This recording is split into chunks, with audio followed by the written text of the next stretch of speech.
2020. A year the world would never forget. Fear hung in the air. Silence filled hospital corridors, and every breath carried uncertainty. Faces were hidden behind masks and shields. Every airway was a risk. Every intubation, a potential exposure. So we made a conscious decision. Regional anesthesia wherever possible. Not just for comfort, but for safety. That day, I was working in the trauma OT with my two fellows. We had just finished a case when the surgeon walked in. The next case was waiting. A 40-year-old man, healthy, but with a shattered scapula. A comminuted intra-articular fracture extending into the scapular spine with joint subluxations. This was not a routine shoulder surgery. The plan was obvious. General anesthesia. It always was. And then, a thought crossed my mind. Can we avoid GA? Can we manage this surgery using regional anesthesia alone? I turned to my fellows. 90 minutes. No shortcuts. Find every nerve that touches the scapula. Textbooks opened. Journals stacked. Diagrams filled the room. The scapula is deceptive. Not one nerve, not two. A network. Cervical roots, brachial plexus branches, thoracic dorsal rami, dermatomes, myotomes, osteotomes. No single block could ever be enough. That's when the idea became clear. Don't search for one block.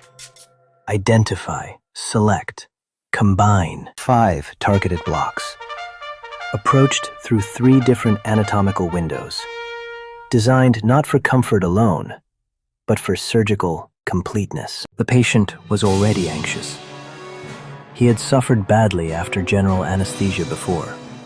Severe nausea, distress, and fear. I explained everything.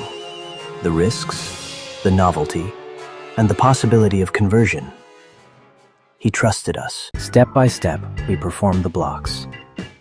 10 minutes later, his pain melted away. The surgeon listened carefully.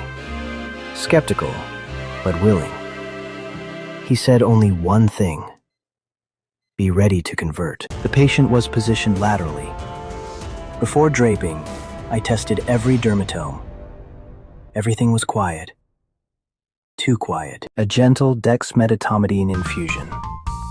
The patient was calm, breathing, responsive. Midway through surgery, my senior walked in. He stopped, looked at the patient, then looked at me. I explained the logic, the anatomy, the planning. His skepticism faded. He told me, this must be documented. The surgery ended. No airway, no GA, no complications. The surgeon walked out and said, "This has never been done before." The patient thanked us. No nausea, no pain, no fear, just relief. This wasn't just a COVID workaround. It was a new way of thinking. A procedure-specific scapular block, usable as sole anesthesia or as an analgesic adjunct. Innovation doesn't always start in comfort. Sometimes it starts in crisis. And when the world was silent, anatomy spoke.